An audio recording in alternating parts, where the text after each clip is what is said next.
इस कविवार में मैं आपको सुनाने जा रहा हूँ मशहूर कवि देवी प्रसाद मिश्र की कविता।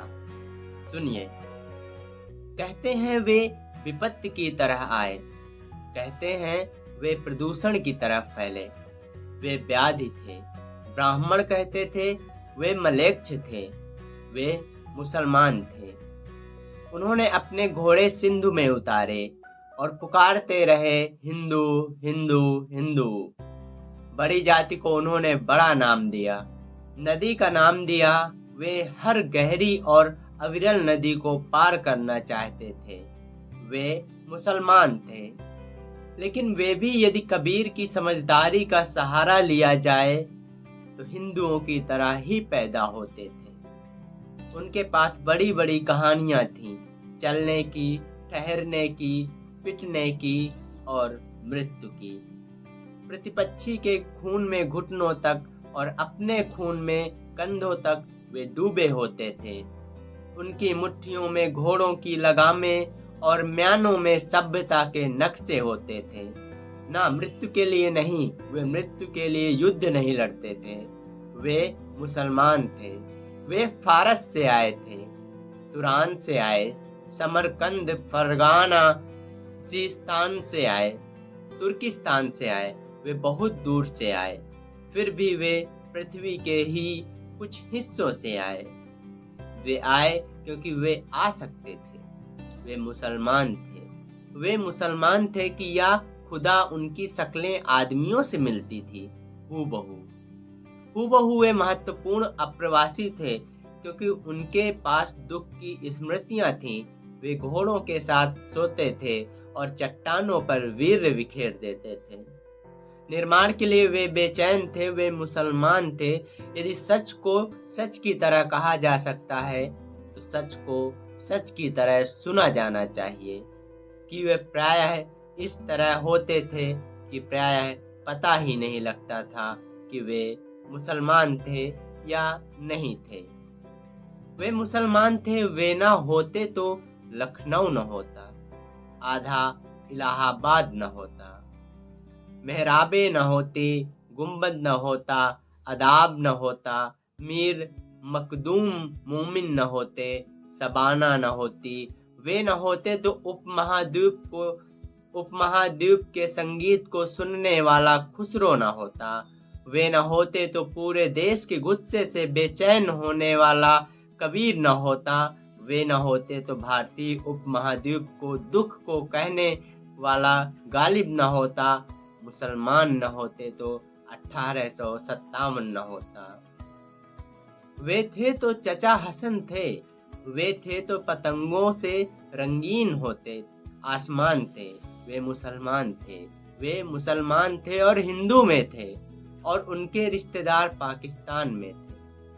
वे सोचते थे कि काश वे एक बार पाकिस्तान जा सकते थे। वे सोचते थे और सोचकर डरते थे। इमरान खान को देखकर खुश होते थे। वो खुश होते थे और खुश होकर डरते थे। वे जितना पीएसी के सिपाही से डरते थे उतना ही राम से, वे मुरादाबाद से डरते थे, वे मेरठ से डरते थे, वे भागलपुर से डरते थे। वे अकड़ते थे लेकिन डरते थे। वे पवित्र रंगों से डरते थे। वे अपने मुसलमान होने से डरते थे। वे फिलिस्तीनी नहीं थे लेकिन अपने घर को लेकर, घर में देश को लेकर, देश में खुद को लेकर आश्वस्त नहीं थे।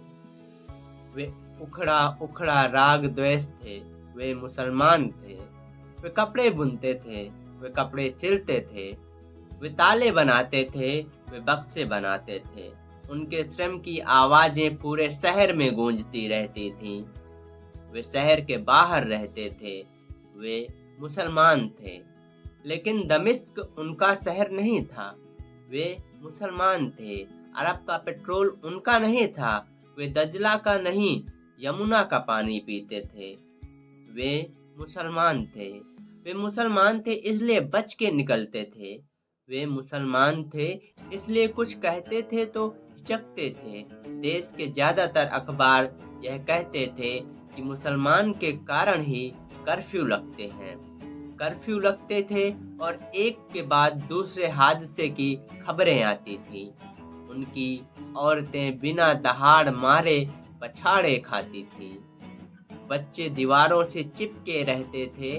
वे मुसलमान थे। वे मुसलमान थे इसलिए जंग लगे तालों की तरह से वे खुलते नहीं थे। वे अगर 5 बार नमाज पढ़ते थे तो उससे कई गुना ज्यादा बार सिर पटकते थे।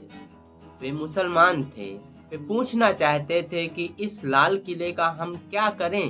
वे पूछना चाहते थे कि इस हुमायूं के मकबरे का हम क्या करें।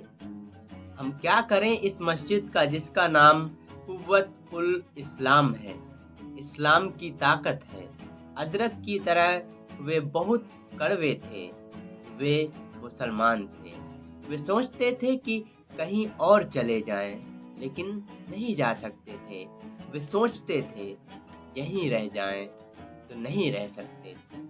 वे आधा जिबह बकरे की तरह तकलीफ के झटके महसूस करते थे। वे मुसलमान थे इसलिए तूफान में फंसे जहाज के मुसाफिरों की तरह एक दूसरे को भींचे रहते थे। कुछ लोगों ने यह बहस चलाई थी कि उन्हें फेंका जाए तो किस समुद्र में फेंका जाए। बहस यह थी कि उन्हें धकेला जाए तो किस पहाड़ से धकेला जाए। वे मुसलमान थे लेकिन वे चींटियां नहीं थे। वे मुसलमान थे। वे चूजे नहीं थे। सावधान, सिंधु के दक्षिण में सैकड़ों सालों की नागरिकता के बाद मिट्टी के ढेले नहीं थे। वे चट्टान और ऊन की तरह सच थे। वे सिंधु और हिंदुकुश की तरह सच थे।